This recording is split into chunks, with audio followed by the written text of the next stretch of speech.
الحمد لله نحمده ونستعينه ونستغفره ونؤمن به ونتوكل عليه ونعوذ بالله من شرور أنفسنا ومن سيئات أعمالنا من يهده الله فلا مضل له ومن يضلله فلا هادي له ونشهد أن لا إله إلا الله وحده لا شريك له ونشهد أن سيدنا ومولانا محمدا عبده ورسوله صلى الله عليه وعلى آله وأصحابه وأتباعه أجمعين أما بعد فأعوذ بالله من الشيطان الرجيم بسم الله الرحمن الرحيم ولقد آتينا إبراهيم رشده من قبل وكنا به عالمين وقال تبارك وتعالى في موضع آخر إنا أعطيناك الكوثر فصل لربك وانحر إن شانئك هو الأبتر صدق الله العظيم وقال النبي صلى الله عليه وسلم من وجد ساعة أن يضحي فلم يضحي فلا يقربن مصلانا أو كما قال صلى الله تعالى عليه وسلم۔ میرے محترم بزرگوں، عزیز دوستوں، حاضرین جمعہ، میں نے قرآن کریم کی تقریباً 2 آیتیں جناب محمد الرسول اللہ صلی اللہ علیہ وسلم کی ایک حدیث آپ کو سنائی۔ یہ ذی الحجہ کا عشرہ چل رہا ہے۔ کسی عشرے کے تعلق سے گزشتہ جمعے میں آپ سے چند باتیں عرض کی گئی تھیں۔ اللہ تعالیٰ نے اس مہینے کے اس عشرے کو ایسا بنایا ہے کہ اس میں بہت ساری عبادتیں اللہ نے رکھ دی ہیں۔ اس کے دن و رات کو بہت قیمتی بنا دیا۔ اللہ نے اس میں قسم قسم کی عبادتیں رکھ دی۔ سب سے بڑی عبادت تو حج جیسی ہے جو اللہ تعالیٰ نے اسی مہینے میں رکھا، اور پھر اسی میں اللہ تعالیٰ نے حج کی عبادت میں وقوف عرفہ رکھا جو حج کا بڑا رکن ہے۔ اللہ تعالیٰ اس دن بہت سارے بندوں کو معاف کرتا ہے، گناہوں سے بخشتا ہے۔ اسی طریقے سے اللہ تعالیٰ نے اس مہینے میں قربانی جیسی عبادت کو بھی رکھا ہے، اور اللہ نے اس کا وقت ایسا بنایا کہ ان دنوں میں قربانی کے اور دوسرا عمل اللہ کو پسند نہیں ہے۔ قربانی کے دنوں میں اگر آپ صدقہ کرتے ہیں، خیرات کرتے ہیں، نفلی کام اور دیگر بہت سارے کرتے ہیں تو اللہ کو وہ پسند نہیں جتنا پسند اللہ کو اللہ کے نام پر جانور کو قربان کرنا۔ اور یہ سب در حقیقت جناب سیدنا ابراہیم علی نبینا علیہ الصلاۃ والسلام ان کی قربانیوں کا،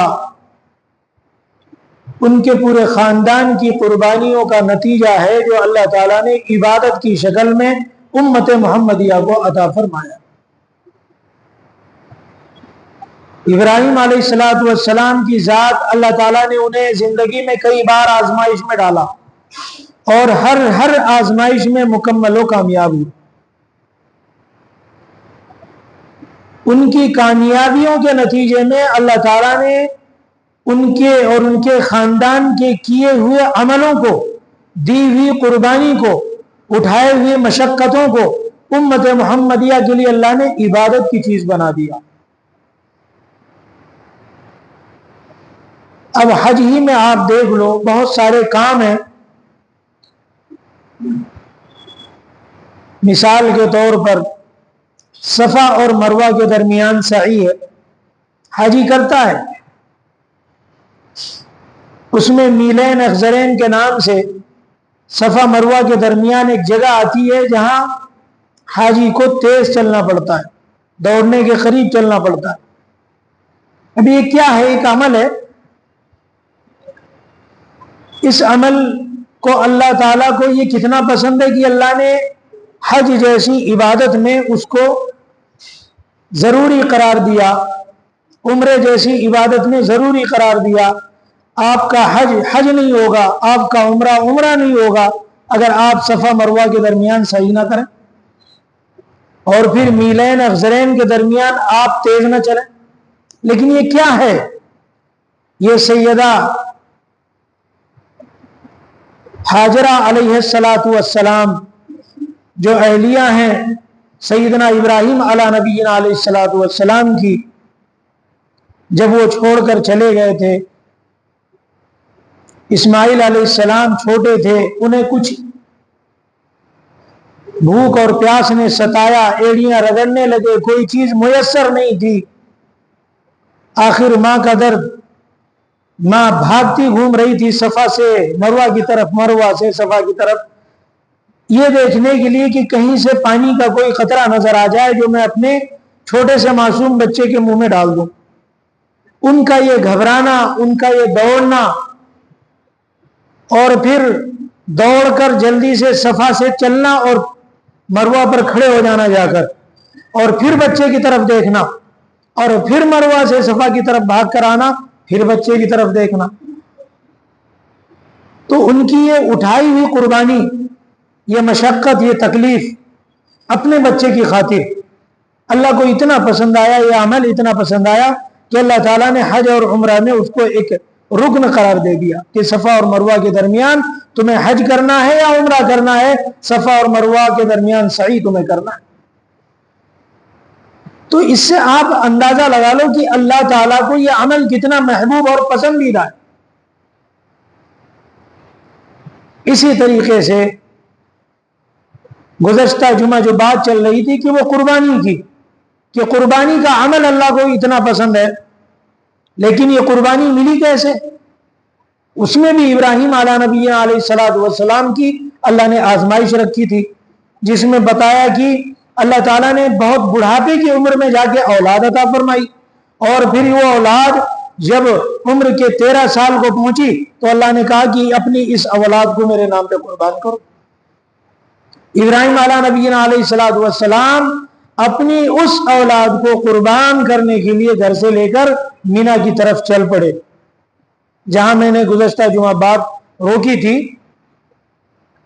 کہ والدہ اما ہاجرہ نے نہلایا دھلایا، کپڑے پہنائے، اور اس کے بعد سیدنا ابراہیم علیہ نبی علیہ السلام بغل میں اپنی چھری دبائے ہوئے اپنے فرزند ارجمن کو اللہ کے نام پر قربان کرنے کے لیے لے کے چل پڑے۔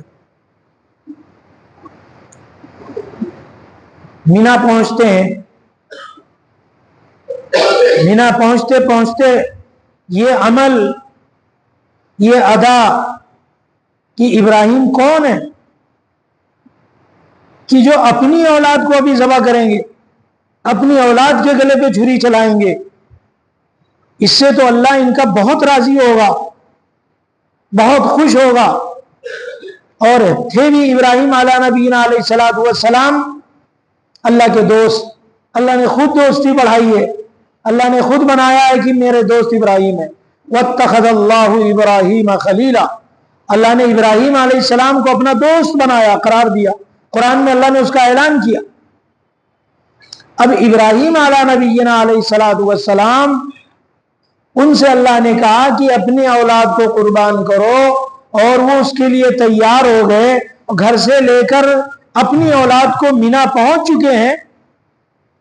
شیطان پریشان حیران ہے، اور وہ دن ایسا تھا کہ ساتوں زمین اور آسمان کے مخلوق، سارے فرشتے حیرانگی کے عالم میں ابراہیم علیہ السلام کو دیکھ رہے تھے کہ یہ کیسا منظر ہے، اور یہ حقیقت ہے۔ دشمن کو ذبح کرنا آسان ہے، کوئی اپنی اولاد کو کس طرح چھری سے ذبح کر سکتا ہے؟ آخر شیطان رہا نہیں گیا، اس سے برداشت نہیں ہوا، اس نے سیدہ ہاجرہ علیہ السلام کو آ کر انسانی شکل میں بہکانا، وسوسے ڈالنا شروع کیا۔ پوچھا کہ تمہیں پتا ہے کہ تمہارے بچے کو کہاں لے کے جا رہے ہیں ابراہیم؟ کہا ہاں کہیں جنگل جا رہے ہوں گے لکڑیاں کاٹنے یا کسی کام سے. کہا نہیں نہیں، یہ تمہارے بچے کو اللہ کے نام پہ ذبح کرنے جا رہے ہیں، قربان کرنے جا رہے ہیں. اما ہاجرہ ان کا جواب سنیے. شیطان سے کہتے ہیں اگر اللہ کے نام پہ ذبح کر رہے ہیں تو اس سے بڑی خوش نصیبی کیا ہے. یہ خاندان ایسا تھا، یہ خاتون ایسی تھی کہ اللہ کے نام پہ جان مال سب کچھ قربان. آپ اندازہ تو لگاؤ. آخر شیطان بھاگا بھاگا ابراہیم علیہ السلام کے پاس آیا اور آ کر کہتا ہے کہ ابراہیم یہ خواب ہی تو ہے، ایک خواب کے چکر میں تم اپنی اولاد کو ذبح کرنے جا رہے ہو. بس وہ اس کا کہنا تھا. ابراہیم علیہ السلام سمجھ گئے کہ یہ وسوسہ ڈالنے اور بہکانے آیا ہوا ہے. ابراہیم علیہ نبینا علیہ السلام نے کنکریاں اٹھائی اور شیطان کو مارنا چالو کیا اور 7 کنکریاں اس کو ماری. ایک جگہ بہکا کے آخر اس سے رہا نہ گیا، اسے قرار نہیں آ رہا تھا کہ آج ایک باپ اپنی اولاد کو اللہ کے پیار اور محبت میں بالکل فدا ہو کر کے قربان کر رہا ہے. شیطان سے رہا نہیں گیا. پھر تھوڑی دور آ کے پھر سمجھا رہا ہے اور کہتا ہے کہ ابراہیم سمجھ لو اپنی اولاد کو. سیدنا ابراہیم علی نبینا علیہ السلام نے پھر کنکریاں اٹھائیں، پھر اسے مارا. بالآخر اس نے اسماعیل علیہ نبی صلی اللہ علیہ وسلم کو بہکانے کا شروع کیا. ان کے دل میں یہ بات ڈالنا شروع کیا تمہیں پتا ہے کہ تمہارے والد کہاں لے کر جا رہے. انہیں بھی سمجھانے کی کوشش کی، لیکن اللہ کے نام پر اللہ کے یہ بندے، اللہ کا یہ گھرانہ، یہ خاندان، اہلیہ کو دیکھو صبر اور عزم و حوصلے کی مالک، بیٹے فرزند ارجمند کو دیکھو کیسا حوصلہ، اللہ کے نام پہ قربان ہونے کو تیار. والد کو دیکھو کئی بار اللہ نے آزمائش میں ڈالا، ہر آزمائش میں مکمل کامیاب.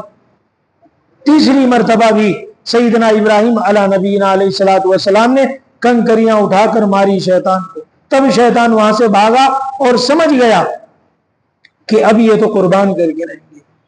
یہ جو حاجی جب عرفات سے واپس آتے ہیں مینا میں تو ان کو حکم ہوتا ہے جا کے کنکریاں مارو. 3 ستون بنائے گئے ہیں، وہ 3 جگہ شیطان نے بہکایا تھا. اس لیے جمرہ اولا، جمرہ وسطیٰ، جمرہ عقبہ، یہ تینوں ستونوں پر 3 جگہ کنکریاں ماری جاتی ہیں. اللہ نے حکم دیا کہ یہ باپ بیٹوں نے ایک ایسی مثال قائم کی کہ میرے نام پر اپنی اولاد کو قربان کرنے کے لیے چلے، اور خود میرا بندہ اسماعیل اپنی جان کو قربان کر دینے کے لیے چلا. یہ عمل اور اس موقع پر شیطان نے بہکایا اور شیطان بہت ذلیل اور رسوا ہوا. مجھے یہ عمل اتنا پسند آیا کہ اب حاجی اس کا حج مجھے قبول نہیں ہوگا کہ اگر وہ رمی جمرات نہ کرے، شیطانوں کو کنکریاں نہ مارے. اندازہ کر لو آپ. تو یہ بھی ابراہیم علیہ نبینا علیہ السلام کی قربانیوں کے نتیجے میں اللہ نے شیطانوں کو کنکریاں مارنے والا عمل اس کے لیے وجوب قرار دیا. بالآخر قرآن بیان کرتا وہ نقشے کو کہ باپ بیٹے مینا میں آخر پہنچ گئے. اب مینا میں پہنچنے کے بعد جو دونوں کی گفتگو ہے، فلما اسلم وتلہ للجبین، خود اسماعیل علیہ نبینا علیہ السلام کہتے ہیں کہ ابا جان مجھے کروٹ لٹا دیجئے اور آپ میرے آنکھوں پر، میرے چہرے پر کپڑا باندھ دیجئے، کہیں آپ مجھے دیکھ کر اور محبت میں گرفتار ہو کر اللہ کے اس حکم کو پورا کرنے سے رک نہ جائے. اور لکھا ہے کتابوں میں کہ سیدنا اسماعیل علیہ نبینا علیہ السلام نے یہ بھی کہا کہ ابا جان میری قمیص کو پہلے نکال لیجئے، کہیں ایسا نہ ہو کہ آپ اس قمیص کو میری والدہ کے پاس لے جائیں اور وہ خون میں رنگی ہوئی ہو اور ان سے انہیں بہت صدمہ ہو. یہ کون ایسے جگر کی بات، عزم و حوصلے کی بات، اللہ کے نام پہ قربان ہونے کی بات کر سکتا ہے؟ یہ تو آج ہم اور آپ واقعہ سن رہے ہیں، لیکن جس دن یہ حقیقت واقعہ ہو رہا تھا اور بالکل ایک سچا منظر دکھائی دے رہا تھا، اس دن آسمان زمین اور آسمان و زمین کائنات کی مخلوق بالکل حیران تھے کہ یہ کیا سما ہے، یہ کیسا منظر ہے جسے دنیا اور کائنات دیکھ رہی ہے۔ آخر لٹایا، اور لٹا کر کے سیدنا ابراہیم علیہ نبینا علیہ الصلوۃ والسلام اپنے بیٹے اسماعیل علیہ السلام کی گردن پر چھری چلا رہے۔ ایسا نہیں کہ مطلب کوئی ایک فرضی واقعہ ہے، یہ ریالٹی حقیقت ہے کہ اپنی اولاد کو ذبح وہ بالکل پکے عزم مصمم پختہ ارادے سے چھری چلا رہے تھے گردن پر، لیکن اللہ کو منظور کچھ اور تھا۔ اللہ تو آزمائش میں بندوں کو ڈالتا ہے، اللہ تعالیٰ آزمائشوں میں ڈالتا ہے۔ ابراہیم علیہ نبینا علیہ الصلوۃ والسلام کو اللہ نے ان کی زندگی میں کئی بار آزمایا، ہر آزمائش میں وہ کامیاب ہوئے۔ یہ بھی ایک آزمائش تھی۔ فلما اسلما وتلہ للجبین ونادیناہ ان یا ابراہیم قد صدقت الرؤیا انا کذلک نجزی المحسنین۔ اللہ تعالیٰ نے آواز دی کہ اے ابراہیم، تو نے خواب سچ کر دکھایا، یہ منظور نہیں تھا مجھے، بس یہ تو میں دیکھنا چاہتا تھا، یہ آزمائش تھی۔ اور پھر اللہ تعالیٰ نے وفدیناہ بذبح عظیم، جنت سے ایک مینڈا بھیجا اور ابراہیم علیہ السلام کو کہا کہ اسے ذبح کرو۔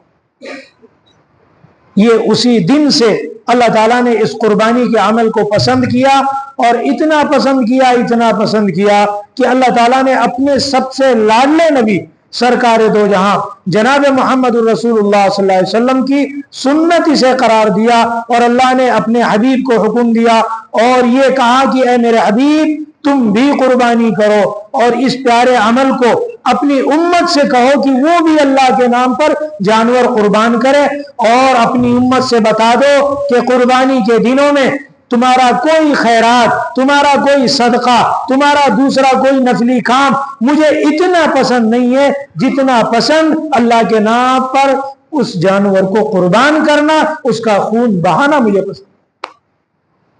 چنانچہ یہ سنت اسی وقت سے امت کرتے چلی آئی ہے۔ پیارے آقا جناب محمد الرسول اللہ صلی اللہ علیہ وسلم بھی خود اپنے ہاتھوں سے جانور قربان کیا کرتے تھے۔ حضرت علی رضی اللہ تعالیٰ عنہ فرماتے ہیں کہ آپ صلی اللہ علیہ وسلم نے 2 مینڈا ذبح کیا، ایک مینڈا اپنی طرف سے اور ایک مینڈا کہا کہ میری امت کے وہ غریب لوگ جو قربانی اپنی وسعت جن کے پاس نہیں ہے، جو حیثیت نہیں ہے، جو قربانی نہیں کر سکتے، میں اپنی امت کے ان لوگوں کی طرف سے بھی وہ قربانی کرتا ہوں۔ اس وجہ سے قربانی اگر اللہ نے وسعت دی ہے تو ایک قربانی پر اکتفا مت کرو، اوروں کے نام سے قربانی کرو، جناب محمد الرسول اللہ صلی اللہ علیہ وسلم کے نام سے قربانی کرو، صحابہ کے نام سے قربانی کرو، اور اس کے علاوہ آپ کے خاندان میں اقربا میں جو مرحومین ہو چکے ہیں انہیں ثواب کی بہت ضرورت ہے۔ اگر اللہ نے آپ کو صاحب حیثیت بنایا ان کے نام سے قربانی کرو، لیکن قربانی کا عمل قربانی کے دنوں میں اللہ کو بے حد پسند ہے۔ اگر اللہ نے صاحب وسعت بنایا تو قربانی ضرور کرنا چاہیے۔ تو بہرحال یہ جو کچھ بھی قربانی کا عمل ہے، یہ سیدنا ابراہیم علیہ نبینا علیہ الصلوۃ والسلام، آپ کے فرزند ارجمن سیدنا اسماعیل علیہ نبینا علیہ الصلوۃ والسلام، ان کی اس قربانیوں کا ایک نتیجہ ہے جسے اللہ تعالیٰ نے سنت قرار دیا۔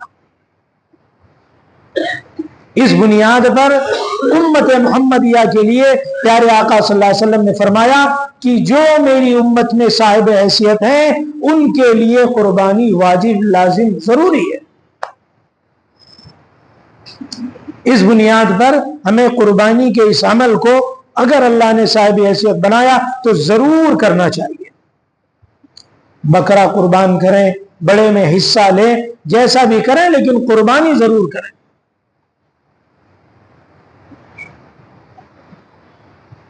قربانی کے تعلق سے یہ بات ذہن میں رکھیں کہ قربانی کا جانور تندرست لیں، عیب دار نہ ہو، اس میں عیب مثلا یہ کہ آنکھ سے اس کو دکھائی نہ دیتا ہو، کانا نہ ہو، نابینا نہ ہو، اسی طریقے سے پیروں سے لنگڑا نہ ہو، اسی طریقے سے اس کی سینگ ٹوٹی ہوئی نہ ہو، کان کٹا ہوا نہ ہو، دم اس کی کٹی ہوئی نہ ہو، یہ ساری چیزیں یعنی عیب دار جانور یہ اللہ کی راہ میں قربان نہ کریں، جو صحیح سالم تندرست جانور ہو، ایسے جانور کو اللہ کے راہ، بیمار نہ ہو،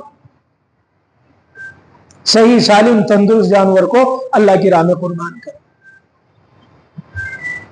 بڑے اگر ہیں تو بڑے میں ہیں تو اس میں 7 لوگ حصے دار ہو سکتے ہیں۔ بکرا کم از کم 1 سال کا ہونا ضروری ہے، جسے ہم پالوا کہتے ہیں، 1 دن بھی کم رہے گا تو اس کی قربانی درست نہیں ہوگی۔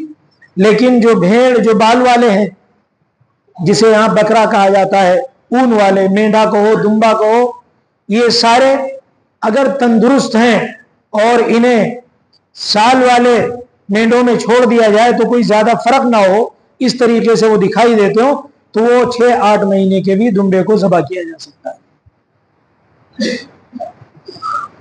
اسی طریقے سے بڑے جانوروں میں آج کل بہت کوتاہی ہو رہی ہے، حصہ لینے والے خاص طور پہ مدارس والے، ان سے گزارش ہے کہ اس میں کم از کم 2 سال کا ہونا ضروری ہے، اور اس کی علامت یہ بتلائی گئی کہ اس کو دانت آنا ضروری ہے، اور دانت بھی اس کے اوپر کے حصے میں آنا ضروری ہے۔ یہ اس کی علامتیں بتلائی گئی ہیں کہ جس سے وہ اتنے مطلب 2 سال کا جب ہو جاتا ہے تو اس کو وہ دانت آ جاتے ہیں۔ چھوٹے جانور نہ لیں تاکہ لوگوں کی قربانی بالکل 100% صحیح ہو اور اللہ کے نزدیک قابل قبول ہو۔ بھلے اس میں تھوڑے پیسے زیادہ لگیں لیکن صحیح سالم تندرست لیں، لاغر، مریل، دبلا پتلا، ہڈیاں نکلی ہوئی، جسم پر گوشت نہیں، ایسے جانوروں کی قربانی درست نہیں ہے۔ اس بنیاد پر قربانی کے جانوروں کے تعلق سے بات خیال رکھیں کہ بکرا وغیرہ سال کا ہونا چاہیے، بڑے جانور 2 سال کے، اور اونٹ 5 سال کا کم سے کم ہونا چاہیے۔ تو بہرحال یہ اس تعلق سے قربانی کے اللہ کے نزدیک یہ ان دنوں میں جو انشاءاللہ ہم بقرعید کے دن عید کی نماز پڑھ کے قربانی ادا کریں گے، تو اس کے لیے یہ تمام اعمال اللہ کے نزدیک اس دن سب سے زیادہ قابل قبول قربانی کا عمل ہے۔ لیکن ایک بات یاد رکھیں، اللہ تعالیٰ اس عمل سے اپنی رضا چاہتے ہیں، اس لیے نیت میں اخلاص ہو، خلوص نیت سے اللہ کے نام پہ قربان کرنا یہ مقصود ہو۔ جانور کو قربان کرنے سے مقصود کیا ہو؟ اللہ کو راضی کرنا، اللہ میرے اس عمل سے آپ راضی ہو جائیں، یہ مقصود ہو۔ اور پھر اللہ تعالیٰ کی رضا کے لیے اگر کوئی کیا گیا عمل ہے تو اللہ تعالیٰ اس کو لوٹا دیتے ہیں۔ اور ویسے بھی اللہ نے اعلان کیا ہے کہ مجھے تمہارے خون اور گوشت کی ضرورت نہیں ہے، اللہ خون اور گوشت نہیں لیتے، اللہ یہ چاہتے ہیں کہ میرا بندہ میرے نام پہ کیا کر سکتا ہے۔ اللہ آزماتے ہیں ہمارے دلوں کو، لیکن آج ہمارے دل کچھ سخت ہوتے چلے جا رہے ہیں۔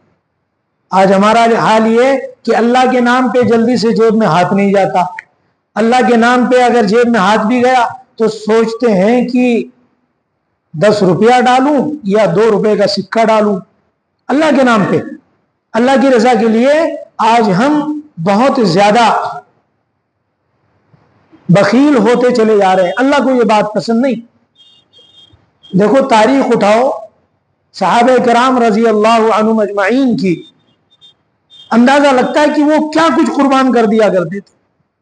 جب ایک آیت نازل ہوئی لن تنالوا البر حتى تنفقوا مما تحبون، اللہ نے اعلان کیا کہ اے لوگوں اپنی محبوب چیز، اپنی پسندیدہ چیز اللہ کے راہ میں قربان کرو، کوئی بھی چیز مت قربان کرو، جو تم کو زیادہ پسند ہے، جو تمہارے دل سے زیادہ لگاؤ جس چیز کا، اس چیز کو اللہ کے راہ میں قربان کرو۔ صحابی آئے اللہ کے نبی صلی اللہ علیہ وسلم کے پاس، ابو طلحہ انصاری رضی اللہ تعالیٰ، کہنے لگے یا رسول اللہ صلی اللہ علیہ وسلم، میرے پاس کھجوروں کا باغ ہے اور 1 2 3 4 10 پیڑ نہیں ہے، 600 کھجوروں کا باغ ہے، اتنا بڑا باغ ہے، مجھے اپنی مال و دولت میں سب سے زیادہ پسندیدہ ہے، اور ابھی اللہ نے کہا کہ اپنی پسندیدہ چیز آپ گوا رہی ہے یا رسول اللہ صلی اللہ علیہ وسلم کہ میں اس جو ہے اپنے تمام باغ کو اللہ کے نام آپ کے حوالے کرتا ہوں، آپ گواہ ہیں، آپ جہاں چاہیں اسے خرچ کریں۔ ایک صحابی آئے، جب قرآن کی ایک آیت سنی، اللہ کا حکم آیا ہے کہ اپنی پسندیدہ چیز قربان کرو، گھوڑا لے کر آئے آپ صلی اللہ علیہ وسلم کی خدمت میں اور کہا کہ یا رسول اللہ صلی اللہ علیہ وسلم یہ گھوڑا مجھے بہت پسند ہے، عربی گھوڑا ہے، سب سے قیمتی گھوڑا ہے، عربوں کے نزدیک گھوڑا ان کی دنیا مافیا جان مال سے زیادہ بہترین تھا، اور یہ قیمتی ہے لیکن حکم اللہ کا ہے، اس لیے میں اللہ کے نام پر اس کو آپ کے لیے حوالے کر رہا ہوں، آپ جسے چاہیں صرف کر دیں۔ حضرت عمر فاروق رضی اللہ تعالیٰ دوڑے دوڑے رسول اللہ صلی اللہ علیہ وسلم کی خدمت میں آئے اور عرض کیا کہ یا رسول اللہ صلی اللہ علیہ وسلم میرے کانوں تک یہ آیت آئی ہے، اللہ نے حکم دیا کہ اپنی محبوب چیز قربان کرو۔ کہا ہاں ابھی یہ آیت نازل ہوئی ہے۔ کہا یا رسول اللہ صلی اللہ علیہ وسلم آپ گواہ رہیے، مجھے اپنے مال و دولت میں خیبر کی زمین مجھے مال غنیمت میں ملی تھی، میری مال و دولت میں سب سے زیادہ وہ محبوب چیز تھی، وہ پوری زمین میں آپ کے حوالے کر رہا ہوں، آپ جہاں چاہیں اسے صرف۔ کتنا فرق ہے ہمارے میں اور صحابہ کرام، وہ بھی تو ہمارے جیسے انسان۔ ایک حکم آیا اللہ کا تو جان مال تن من دھن سب کچھ اس کے نام پہ قربان، اور ظاہر بات ہے اسی اللہ نے تو ہمیں گھر رہنے کے لیے دیا، اسی اللہ نے سانس لینے کے لیے ہمیں جسم میں توانائی عطا فرمائی، اسی اللہ نے مال و دولت دیا، اسی اللہ نے آج دنیا میں عیش و عشرت کے لیے ہر چیز ہمیں دیا، وہی اللہ کے نام پہ تو ہمیں قربان کرنا ہے۔ یہ تھے صحابہ کرام۔ اس لیے میرے عزیز دوستو ہمیں بھی چاہیے کہ جب نام آئے اللہ کا، جب بات آئے اللہ کی رضا کی، جب آئے اپنے خالق و مالک پہ اپنی جان نچھاور کرنے کی، تو اس وقت ہمیں سوچنا اور آگے پیچھے ہونا نہیں چاہیے۔ میں ایک واقعہ سناتا ہوں، ابھی یاد آ گیا، اللہ کے فضل و کرم سے اللہ نے دماغ میں ڈالا۔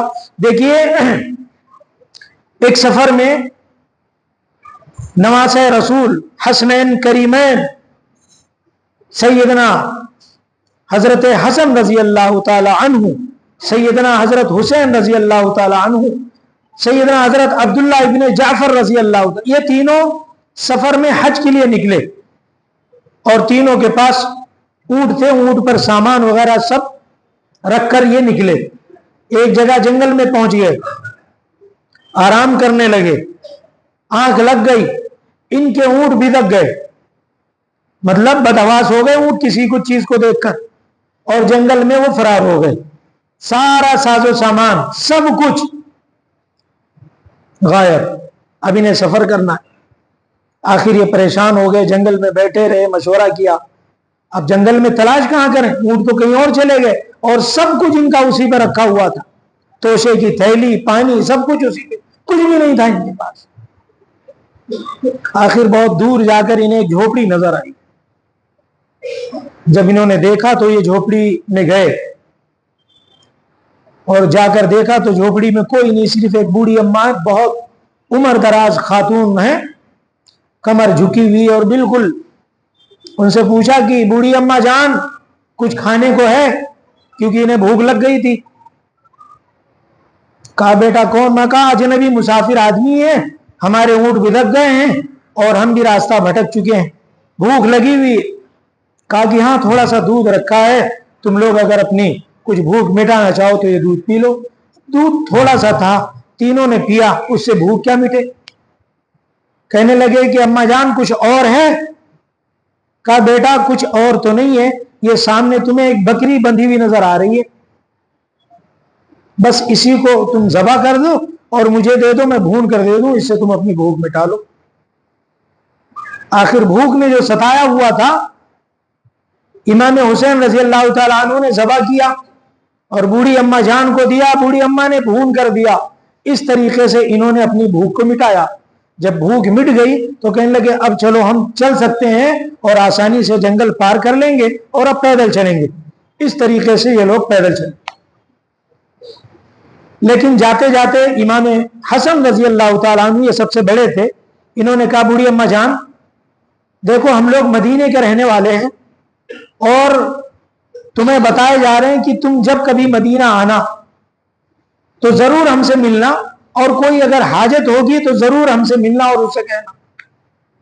آخر یہ لوگ کہہ کر چلے آئے, اور پھر اس کے بعد وہ آئے. جب مدینہ واپسی ہو گئی تو چند مہینے نہیں گزرے تھے کہ یہ بوڑھی اماں حالات نے انہیں مجبور کر دیا اس جنگل کو چھوڑنے پر. شوہر آئے, پوچھا ارے بکری کا مسافر لوگ آئے ہوئے تھے, ہم نے ذبح کر کے کھلا دیا. کہنے لگے کون تھے, کیا تھے, تم نے ذبح کر دیا؟ کہا اللہ کا نام لیا, اللہ کے نام پہ ہم نے مطلب مسافروں کو کھلا دیا. خیر کوئی بات نہیں. اس کے بعد انہوں نے سفر کیا, اب یہ مدینے آ گئے. اچھا مدینہ اس وقت کچھ لوگوں کی آمد و رفت ہوا کرتی تھی, اس لیے جنگل سے اٹھ کر مدینے آ گئے. اب مدینے میں آنے کے بعد یہ جانوروں کی مینگنیاں اکٹھی کرتے اور اس کو بیچتے. ایک دن ایسا ہوا کہ امام حسین رضی اللہ تعالیٰ عنہ کی نگاہ, امام حسن رضی اللہ تعالیٰ عنہ کی نگاہ پڑی اس بوڑھی اماں کے پاس, اور انہوں نے پہلی نگاہ میں پہچان لیا کہ شاید یہ وہی عورت ہے جنگل میں جس سے ہم نے ملاقات کی تھی.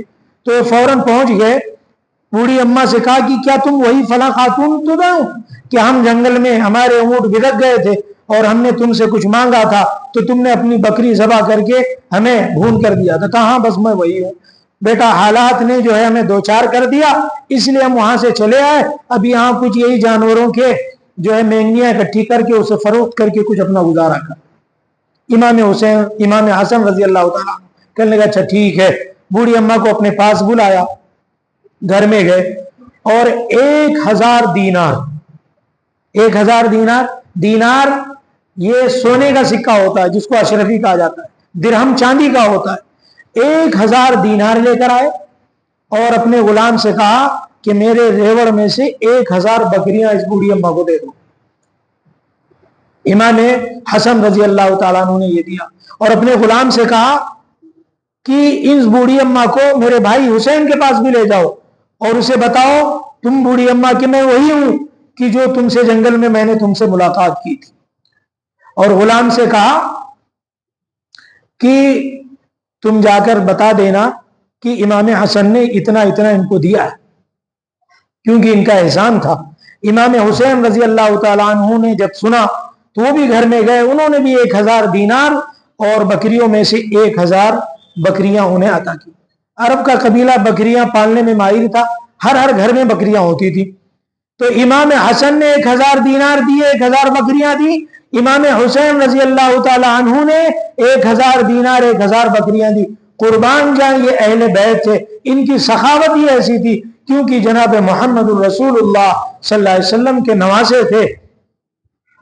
اس بوڑھی اماں نے جو ایک بکری کاٹ کر کھلایا تھا اللہ کے نام پہ, وہ احسان انہیں یاد تھا. اس ایک بکری پر دیکھو اللہ تعالیٰ کس طرح اس بوڑھی اماں کو بکریاں 1000 دلا رہا ہے. تو یہ یقین اگر ہمیں اللہ کی ذات پہ ہوتا. امام حسین رضی اللہ تعالیٰ عنہ نے یہ دیا اور دینے کے بعد کہا غلام سے اپنے کہ ان کو لے جاؤ عبداللہ ابن جعفر کے پاس, کیونکہ اس سفر میں وہ بھی ہمارے ساتھ تھے, اور انہیں بتاؤ کہ امام حسن اور امام حسین نے یہ دیا ہے. عبداللہ ابن جعفر مدینے کے مالدار لوگوں میں تھے, اور صرف مالدار ہی نہیں تھے, سخی بھی تھے, سخاوت مشہور تھی. کہا اچھا ان دونوں نے 1000 دیا ہے. یہ گھر میں گئے 2000 دینار لے کر آئے اور 2000 بکریاں اس بوڑھی اماں کے حوالے کی. اب مجھے یہ بتاؤ, یہ واقعہ میں نے اس لیے سنایا کہ ایک اللہ کے نام پہ اس بوڑھی اماں نے ایک بکری ذبح کی تھی. یہ اجنبی لوگ تھے, پتہ نہیں تھا کہ یہ کون لوگ ہیں, یہ تو مسافر لوگ تھے, جنگل میں سمجھ لو کہ مسافر راستہ بھٹک کر وہاں پہنچ گئے تھے, لیکن دیا تو اس بوڑھی اماں نے اللہ کے نام پہ دیا تھا. تو اللہ تعالیٰ نے کئی ہزار بکریوں کی شکل میں واپس دلایا کہ نہیں دلایا. اللہ کے نام پہ اگر آپ کا قربان ہونا 1 روپیہ ہے یا جانور ہے تو یاد رکھو اللہ اسے ریٹرن کرتا ہے, اور ریٹرن صرف اس کا ایک جانور پہ ایک جانور نہیں کرتا,